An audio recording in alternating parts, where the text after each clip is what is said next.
Okay, and welcome to the Davies Use Case webinar being presented by El Rio Health on diabetic retinopathy screening. This is a Davies Award-winning use case for the value of health IT. My name is Arnold Simmons. I'm the Manager of Quality and Patient Safety here at HIMSS. It's my pleasure to moderate this presentation. Core to the HIMSS mission is promoting the use of health information and technology to improve the quality of healthcare delivery. HIMSS promotes and advocates the integration of clinical decision support and best practice guidance, access to clinical data to analyze progress, and information and technology-enabled patient safety tools for all healthcare organizations, clinicians, patients, and community members as vehicles for improving patient outcomes. The HIMSS Nicholas E. Davies Award of Excellence is the pinnacle of the HIMSS Value Recognition Program. The Davies Award recognizes outstanding achievement of organizations from around the world who have utilized health information and technology to improve patient outcomes and value. The Davies Award-winning use cases have been peer-reviewed to validate sustainable, improved patient and business outcomes resulting from health information and technology-enabled care delivery. So it's my pleasure to welcome our speaker for today's webinar, Marissa Rowan. Marissa, I will turn the presentation over to you, and you can begin when you're ready. And thank you for joining us today.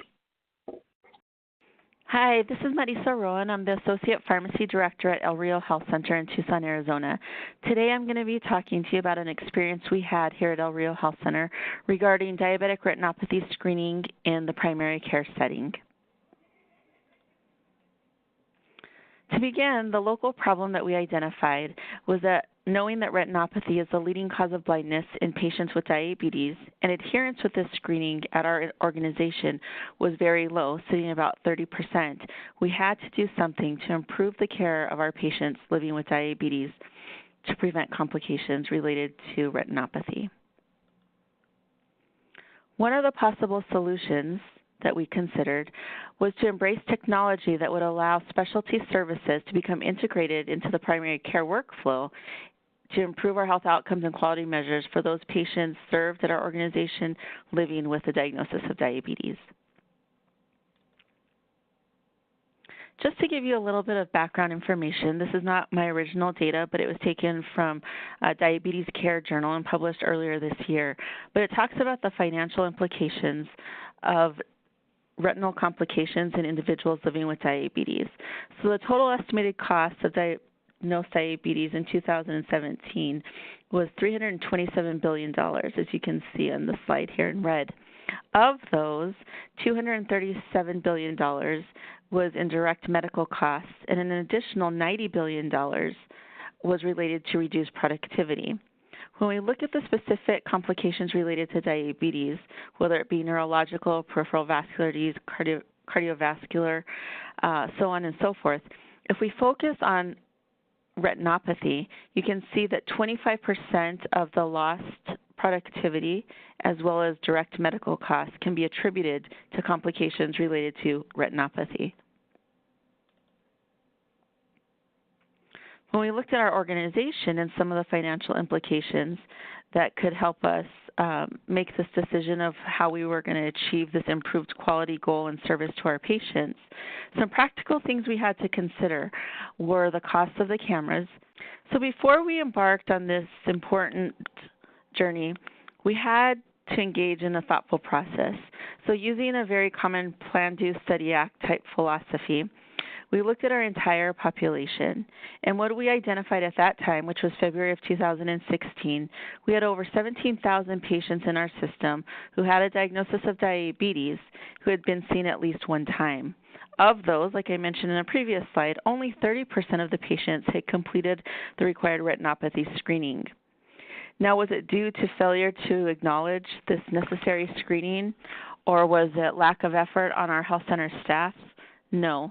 Like many of you, there's different barriers that our patients face, whether it be transportation, financial, lack of knowledge regarding the importance of these exams, or just the fact that people may or may not want to have the specific test done.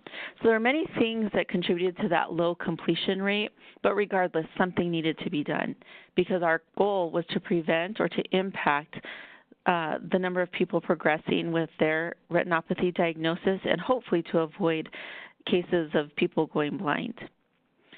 So this journey started 1 year prior to the implementation, where we thoughtfully looked at different products, looked at our own measures, tried to identify the best way this could be accomplished. We had no doubt that integration into the primary care setting could be beneficial, but it took a lot of thought and study to figure out which items would be best to implement.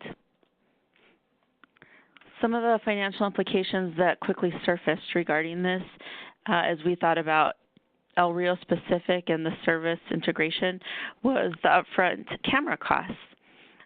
Eventually, we'll talk about this again later, but we ended up spending $31,500 once we made the decision to go with one organization. We also had to think about how we were going to model the reading process for the images. Were we going to handle this in-house? Were we going to partner with local providers to read the images? Were we going to use a PACS system to have individuals outside of our service area assist us? Was it going to be a combination of these different services?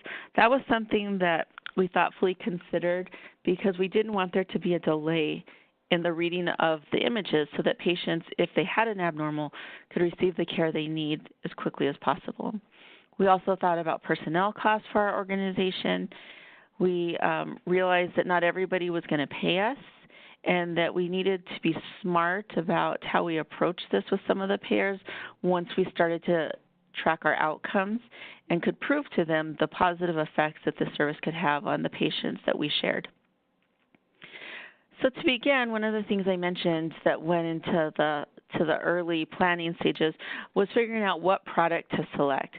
So to be honest, when I first looked at this, because I was tasked with developing this service, I felt quite overwhelmed with the number of options that were out there.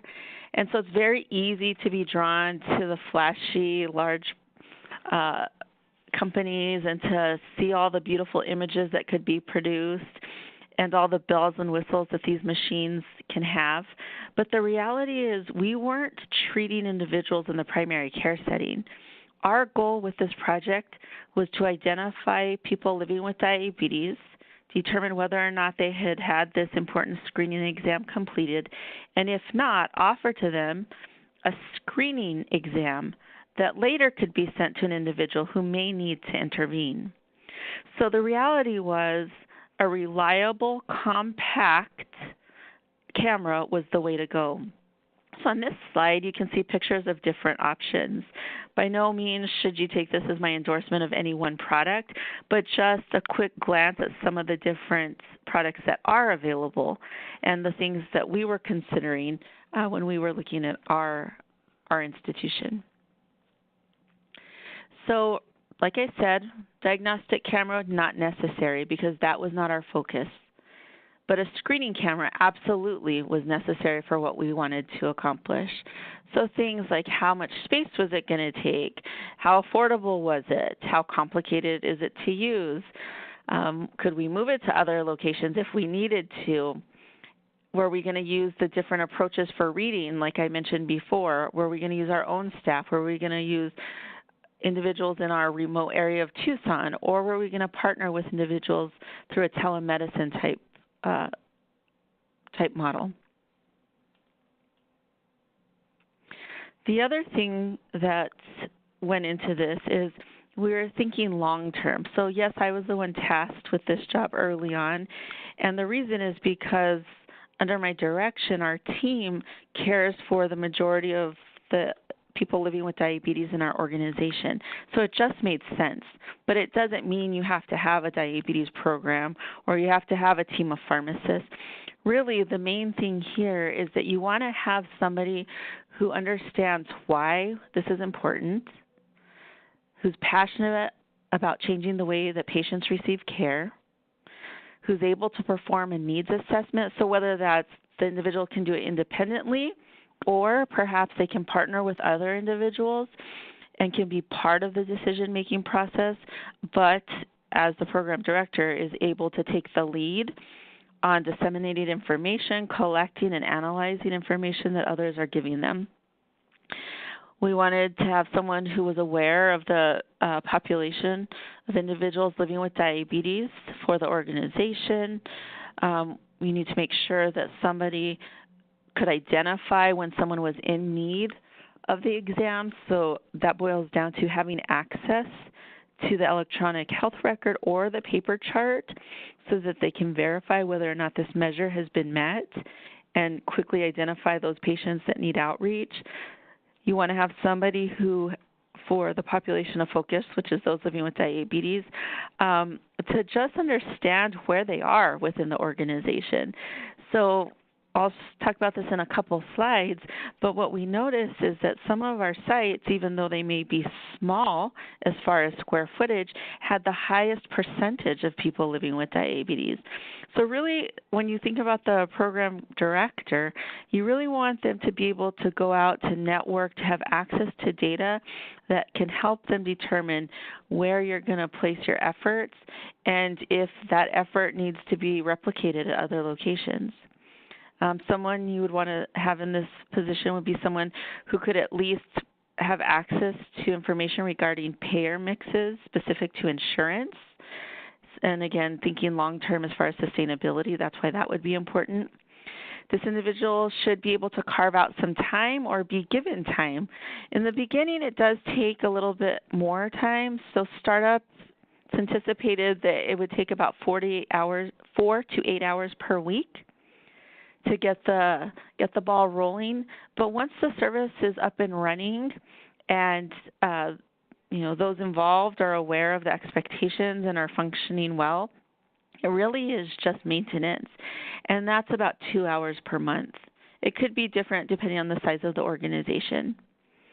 The other thing is your program director should have a willingness to collaborate and develop a best practice workflow.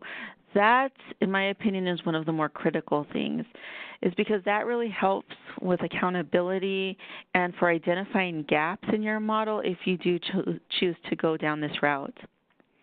The other thing that the program director should be able to do is to access data or have the ability to review data that's been extracted for them, to track progress, and to do QI once a service has been implemented. So early on in the presentation, I talked about the where and the why, and I want to just briefly review the role of analytics. So by no means am I trying to say that you have to have an analyst dedicated to this effort, but simple bar graphs can go a long way.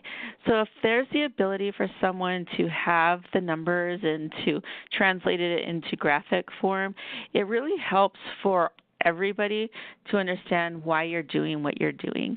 And so on this slide, what we did is we looked at our population of individuals living with diabetes by site. So our organization serves approximately 103,000 patients and has 220 providers. All of these individuals, whether they're providers or patients, are housed at different locations throughout the Tucson metro area. And so of the practice sites that were eligible, we had 8 practice sites. Here you obviously see more than 8, and the reason being is that we have some satellite clinics that, so I'll choose Birth and Women's Center, for example. They do have a small population of individuals living with diabetes, but in this scenario, it's all women with gestational diabetes because primary care at that time was not occurring at this location. So we didn't want to discount the fact that there is a need for screening, and not all of these are gestational. I should correct myself. Some of these women are individuals who have type 1 or type 2 diabetes and are pregnant, who still have the need, but the population at that site could be served by a sister site close by. The other thing we did is once we knew the number of individuals at each site who had diabetes, we wanted to understand how many of those individuals had been seen for the diabetic retinopathy screening. And so that's where you see the bar graph in red. So some sites did quite well and others not as well. but overall, it just reemphasizes that there was a need for us to thoughtfully consider where we get most bang for our buck, knowing that we had limited dollars to purchase cameras. So ultimately, this is the camera that we ended up purchasing and integrating into our primary care service. And so this was through a partnership with IPAX, and I'm sure you saw their name on a slide a couple prior to this. But we went through IPAX, which is a company out of California who has a reputation with many federally qualified health centers throughout the U.S. And so we reviewed their product, we reviewed their service, and we felt that it was the best match for our specific needs. Please know that there are many other companies that are out there that provide excellent service as well and have various options similar to IPAX.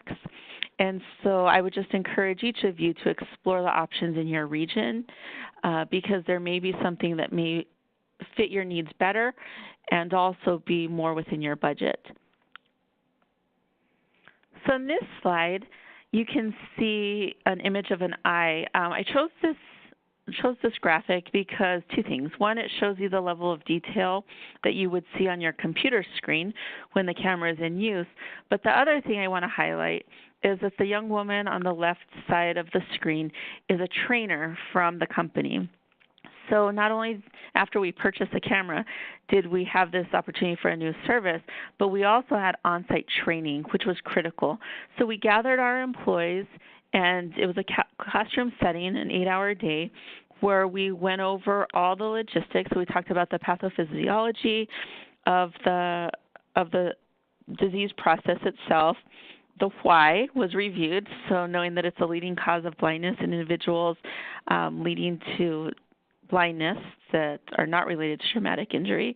We talked about the camera, the function of the camera, and then the individuals who had been identified as possible photographers had practice time where the trainer could give them coaching on different techniques that can be utilized to improve the quality of the images that later on real patients would be transmitted for reading by the eye care specialists.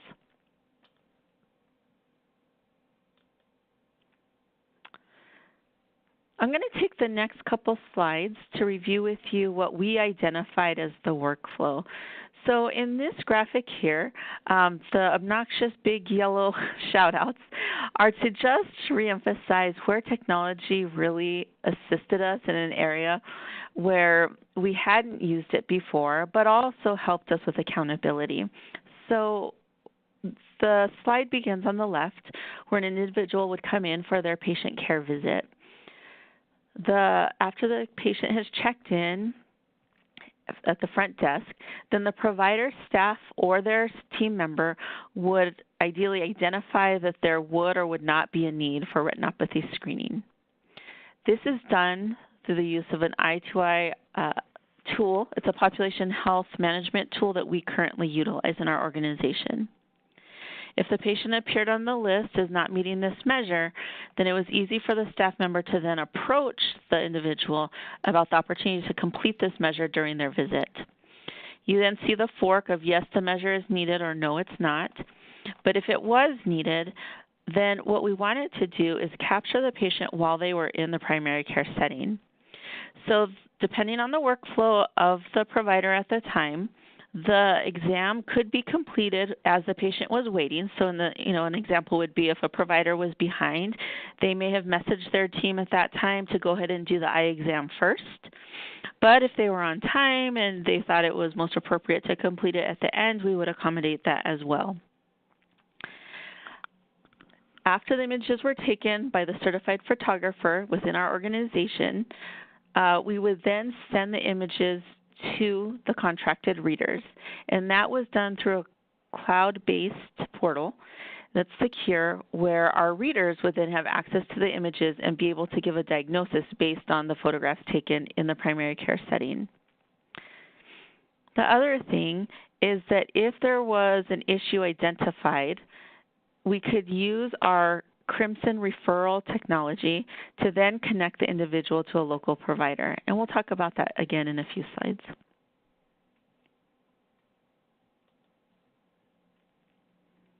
So a little more detail. So this is us. So that was a very general big picture idea of what happens. But if you want to get into the nitty-gritty, this is what happened. So the first part is the same. Patient came in. The I2I population helped to identify that there was a gap in the area of diabetic retinopathy screening. The patient was over the age of 18, has a diagnosis of diabetes, had not been screened in the last year, and so therefore we would send them to the clinic, the on-site clinic camera for screening. Our MAs, medical assistants, would walk the patient over to the MOR, which is a medical office receptionist, to have them added to the schedule and be checked in.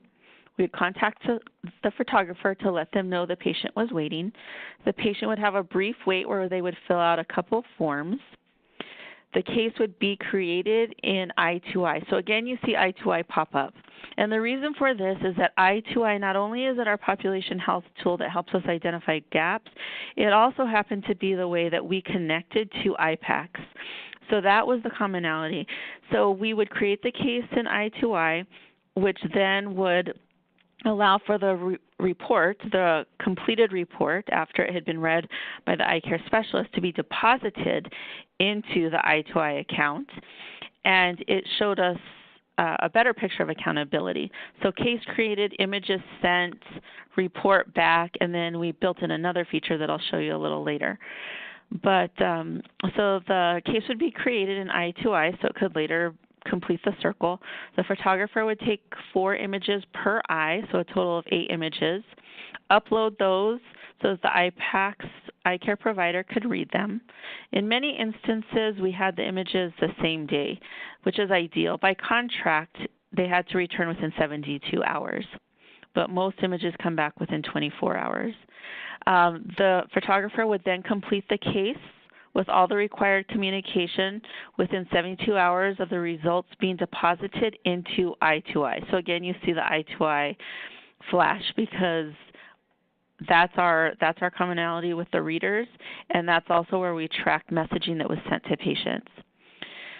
The company would use teleconferences to help troubleshoot with staff members that were perhaps having images that were submitted that were of low quality, or if there were issues with the camera itself. We had that opportunity to, early on and then ongoing, quickly troubleshoot via teleconferences. And then me in my current position, again, it doesn't have to be associate pharmacy director, it doesn't have to be a pharmacist, it doesn't have to be the head of your diabetes program, but again, go back to that slide when I was talking about program coordinator considerations. Whoever this individual is would monitor the outcomes of this process. Here's an example of an IPACS portal report. So anybody who's been identified as a photographer would be given an account, and then your program coordinator also has an account. So you can, in our case, we had 3 cameras. I could single out a specific site, or I could look at my photographers in general. But here you'd get your case number on the far left in the little spreadsheet, the patient name, their medical record number for easy tracking, the site in which the exam occurred, and like I said, we had 3 that we brought up at once, the photographer who performed the exam, and then who the reader was, what the diagnosis was, what the recommendation for follow-up was, and all of our patients could be tracked this way.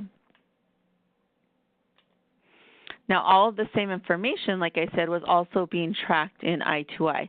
So photographers had the option to look into the IPACS portal for their results, but they could also go to I2I and look to see what results had come back regarding their specific patient. So again, you see tracking information such as name and date of birth, med rec number, the case number, and that was specific to the case generated through IPACS, the date it was performed, and then what the result was. And so what we did in our organization is we used I2I, which we generated some very standard letters. So we had normal letters. So assuming there was no eye pathology that had been diagnosed during the read. We had abnormal and abnormal urgent. And so abnormal urgent would be any individual who had an abnormal eye pathology identified and needs follow-up in less than 3 months. So we want to really bring that to the attention of the provider team and to the patient. The abnormals may say that, no, you don't have a normal eye exam, but you have mild non-proliferative retinopathy, and the interval for follow-up is 1 year. So we didn't want to give the patients a false sense that their exam was normal. We wanted them to know it was not normal. But in this case, the interval for reevaluation is 1 year. So we also didn't want to overexcite patients and get them worried about things. But also to communicate that follow-up was necessary. Another tool that we've adopted since the implementation of this service, and this is newer, but it's still a very useful tool, is a tool called Relevant. Again, a population health opportunity, but this is something that we did not have when we first launched the service that we do now use quite often when we're looking at progress for the organization.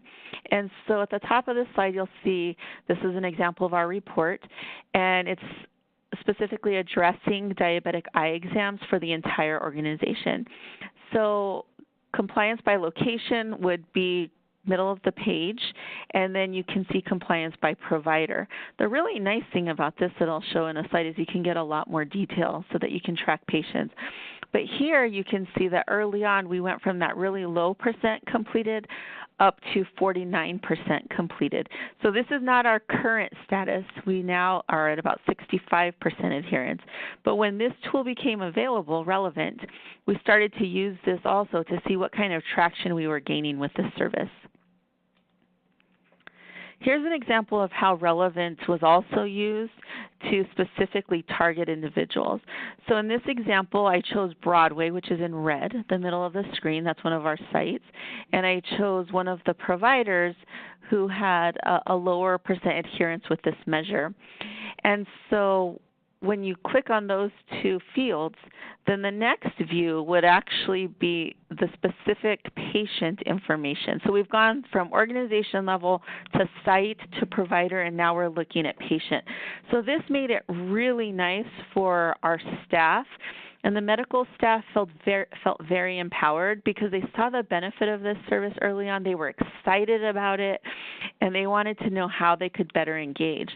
So with using Relevant, they could, if they had downtime, pull the list and see that this was a measure that was due, diabetic eye exam, and then they had the patient's name, their medical record number, date of birth. They could easily track the individual and reach out and offer them an appointment to come in to a comfortable space. And that's one of the reasons we chose this model, is because many of our patients, there's different barriers that they must overcome in order to seek healthcare services. And so, yes, transportation, yes, finance, yes, that the provider has availability on their schedule. But the other thing that we cannot minimize is the familiarity with your healthcare team. And we absolutely feel like that has been one of the greatest successes with this service, is that our patients know us, they're familiar with our faces, they're familiar with our voices. So it's really comforting when your own team is calling out and saying, hi, we'd like to invite you in to complete this very important service that impacts your total health. And so the use of these different reports really enabled our staff to be intimately engaged with that. Here I wanted to demonstrate what the report looks like when we get it back. So again, use of technology. I mentioned that once we took those images, a case was created in Eye2Eye, which is a population health tool. The images were sent to the readers, which are not in Tucson, but rather up in Phoenix, through a portal, a secure cloud-based portal. The provider read the images, submitted them back into the portal, which triggered the results going into Eye2Eye, and then this is what we actually get on the user end. So this is a case that had been created for a patient, and you can see, the number of years with diabetes. Sometimes that's an estimate. That's why there's a range here. And then it talks about any kind of medical details that might be important for this specific individual. You actually see the images there. You can click on the hyperlinks if you wanted to blow them up and look at them in greater detail. But really the consult details are what matter to us because it gives us our diagnosis. So here you see the diagnosis on the right eye, the diagnosis for the left eye. You get the grading of the images. So in this case, the images were excellent. That tells you how well your photographers are functioning. And then on the other side, it gives you the name of the consultant, but then it talks about what the recommendation for follow-up is, and it gives you the actual diagnosis for this case. So in this individual's case, they have severe nonproliferative diabetic retinopathy with clinically significant macular edema, and they want them to come back within 1 month. So this is where we used Crimson, which is our referral system, another great use of technology, and highlighted in this graphic to talk about what we did with abnormals. So like the image before showed you, this was an abnormal case, so we're going to take that patient. So the results have now become available to us through Eye to Eye. The photographer is checking their personal accounts on a daily basis. They open the report and they see that this is abnormal. What do? So they're going to print out the report.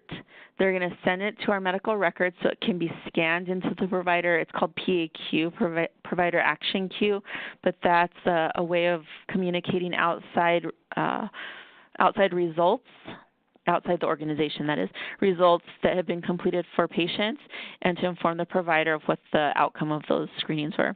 But it was sent to that queue. If there was an abnormal reading, like the case we just looked at, we would send the provider a stat task saying this patient needs to be seen, and for this patient it was a 1-month follow-up. The photographer would then give the referral clerk a heads up that this referral was going to be coming, so that the referral clerk would look for it in Crimson and process it immediately so that the patient would have access to a local provider.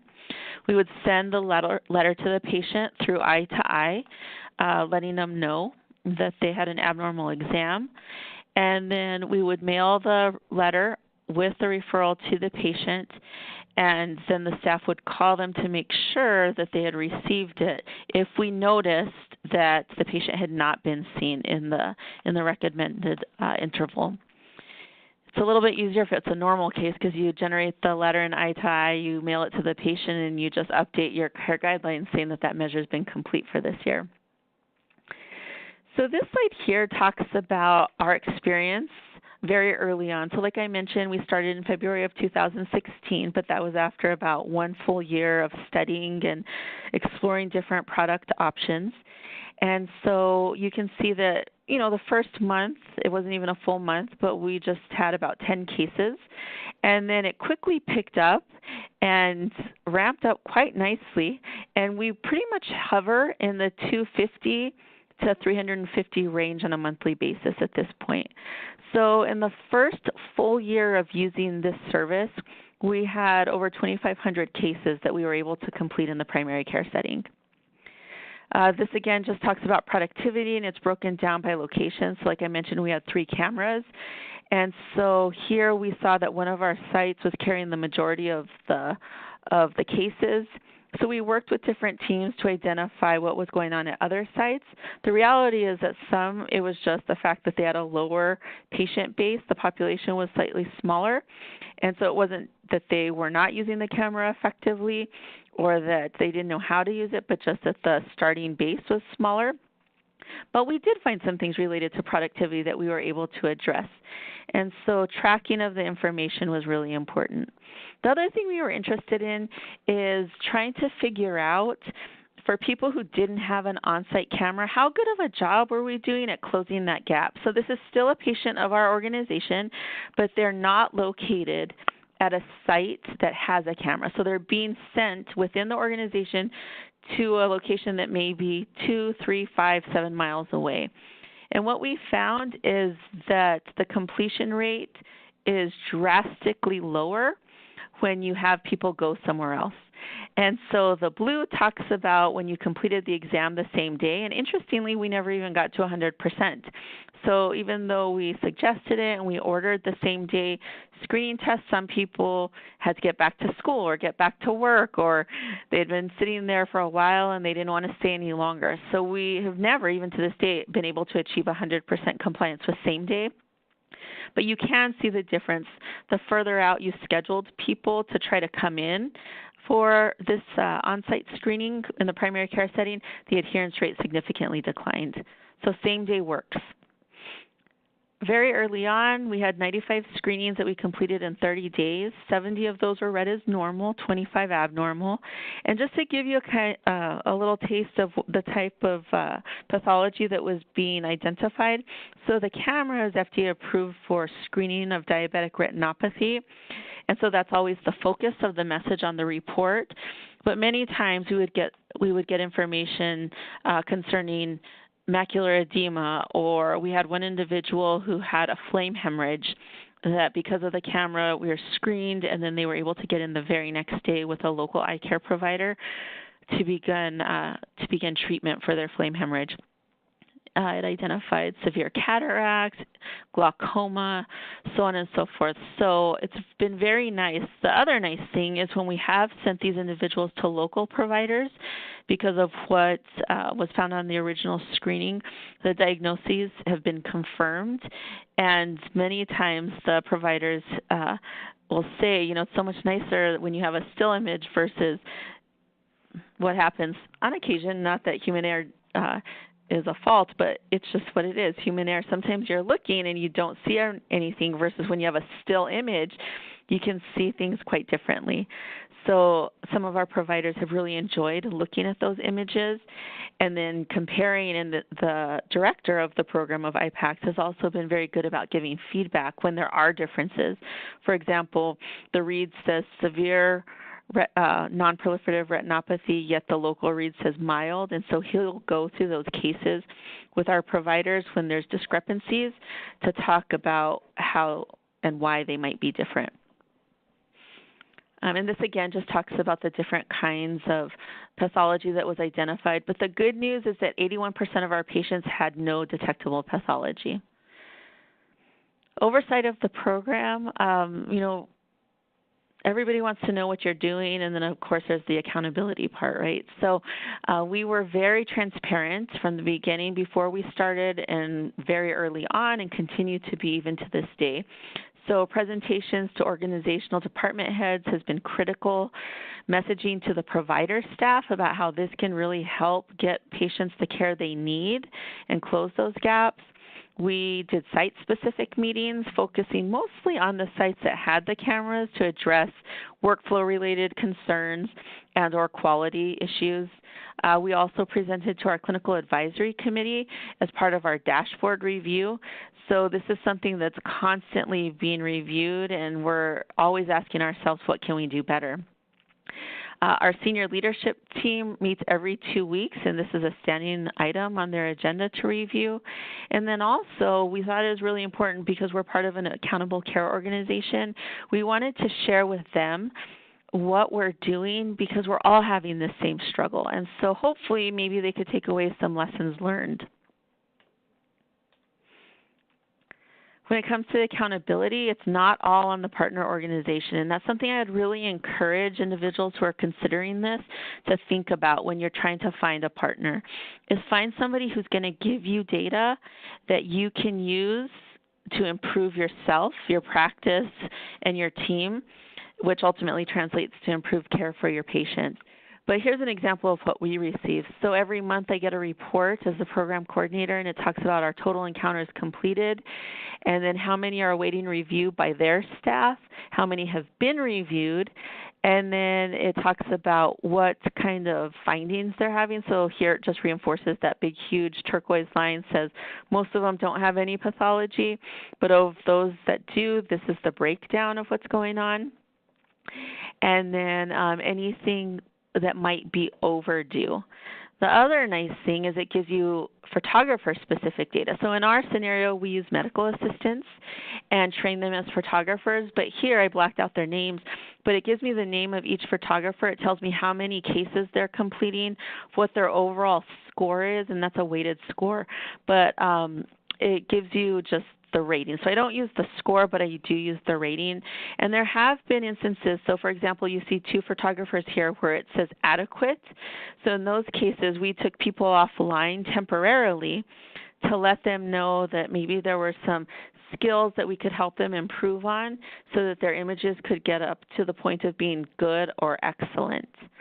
And so this is really nice to also help coach your staff who are engaged for quality, but also for productivity. So you don't want any one person necessarily carrying the weight, unless that's your model. But in this case, we want it to be a shared responsibility, and this was really useful to give sites feedback about how they were helping each other out. Here we also did a QI to make sure we were doing everything I showed you previously in the flow sheet. So we want to make sure patients are being messaged. We want to make sure abnormals are being tasked to providers. We want to make sure that there's a referral to an on-site specialist, a local specialist, I should say, if there is abnormal pathology. And then we also want to make sure we're getting those notes back from the specialist when we send them out to our community partners. So here we did an audit of the 3 sites, and we noticed that there were some opportunities for some of our sites to improve different parts of this process, which we addressed immediately. So this slide is just a summary of what we look like before technology and then what we look like after technology. And so the bottom line is before technology in the area of retinopathy screening, we felt like we were not very efficient and that we didn't have good quality outcomes that we were meeting or gaps that were being filled.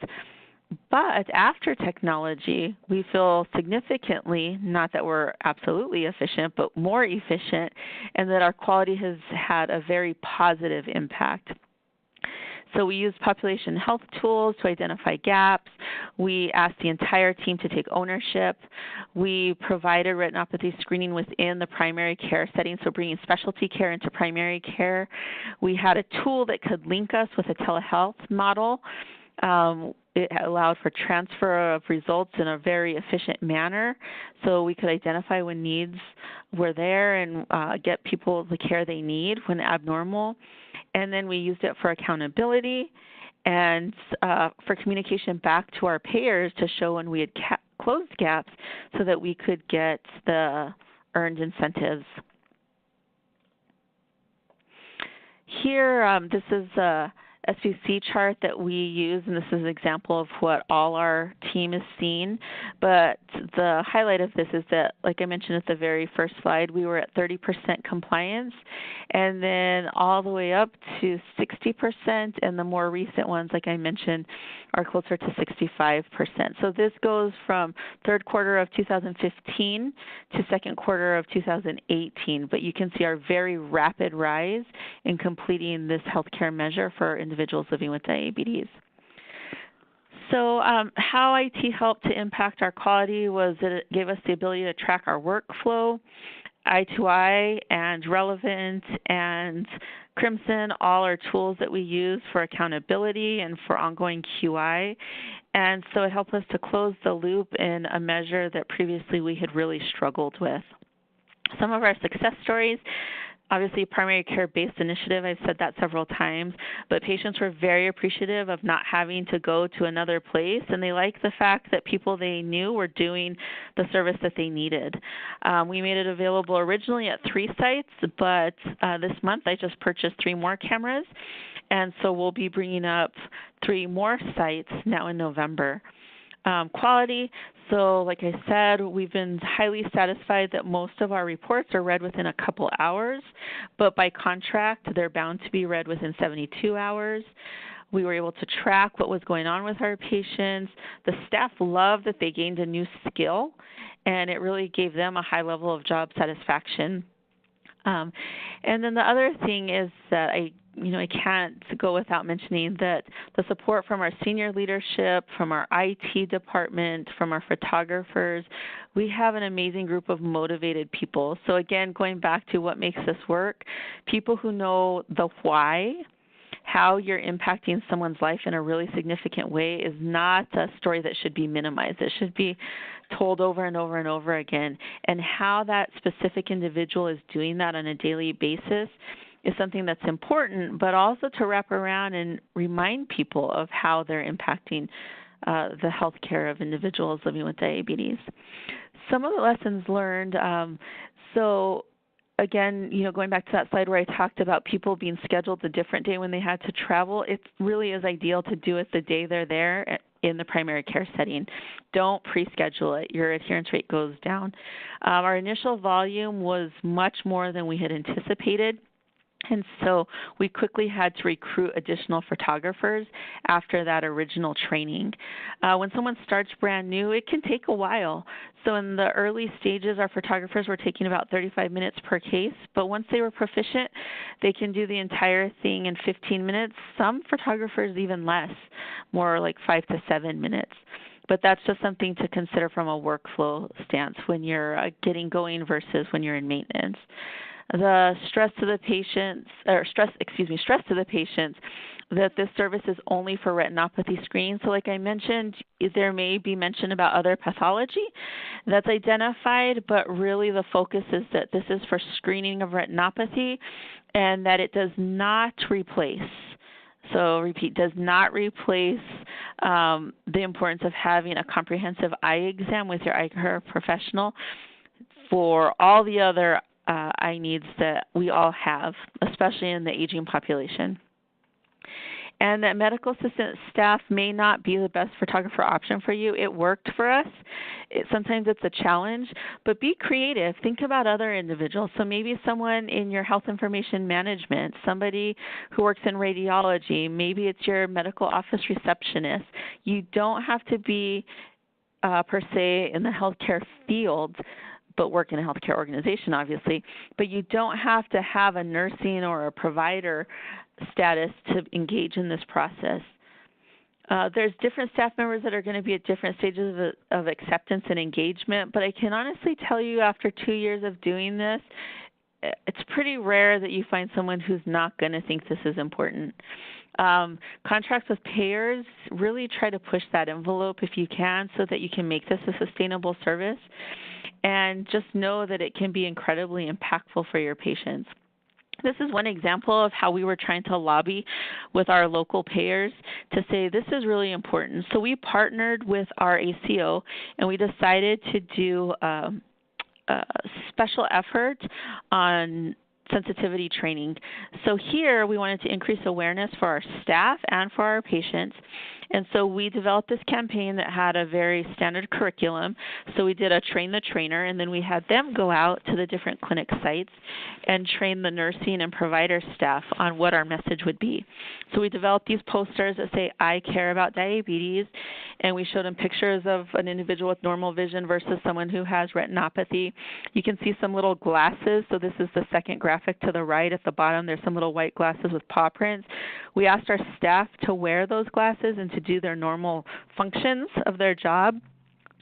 And so this was trying to, again, for the purpose of sensitivity training, trying to show them what it's like when someone's living with diabetic retinopathy that has progressed. And so some of the comments we got, this makes me dizzy, I have a headache, this is terrible. And we told them, you have the option of taking these silly glasses off, but someone who has developed diabetic retinopathy, this is their reality. Why would you not want to be part of this? And so that really hit home with a lot of people. The other thing, which is the picture on the left that you can see with the green wall behind our staff member, we had these buttons that said, ask why I care about diabetes, but I, not capital I, but EYE. And we had people wear them upside down.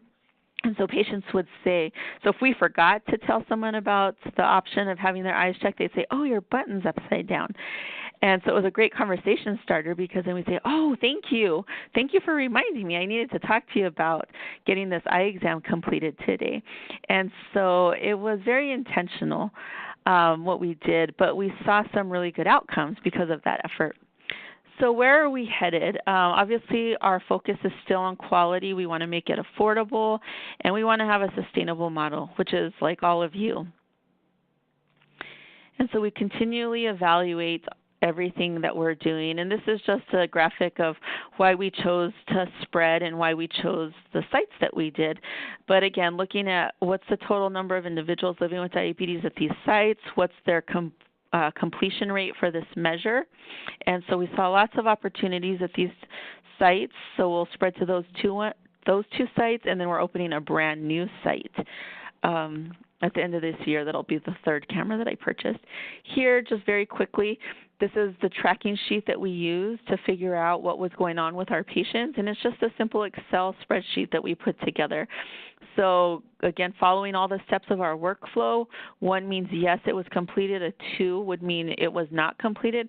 So we had the photographers audit each other, and then again, me as the program coordinator, I was auditing as well. But we're just really trying to pick this process apart and make sure that we're doing the best we can and not leaving any gaps in care that could impact patient health. So I know it's a long presentation. Thank you for sticking with me, but that is the end of this presentation for today. I hope you'll consider this as an option for your institution. It's incredibly powerful, and so just keep those things in mind, that when looking at cameras, you're not looking for diagnostic cameras, but rather screening cameras, and that there's various options for reading of those images once you engage in the process. So just be thoughtful about what's best for your organization. The other thing is that the cost of the cameras can vary greatly. So, get a few quotes before you commit to one product, because that could be something that impacts your final decision. Program coordinators need to be someone who's passionate, interested, and has the ability to gain access, or have someone generate reports for them to analyze, to look at productivity and quality, and then also how to grow or sustain your program. And that overall the quality that you provide to your patients by offering this service in a comfortable, familiar environment can go a very long way. Okay, we would like to thank our speaker from El Rio Health for joining us today and sharing their Davies story. We would like to remind our listeners where to go find this and other Davies use case webinars and information on how to apply for Davies. That information can be found posted at the HIMSS Davies Award website at hims.org/Davies. That is hims.org/Davies. Again, thank you and have a nice day.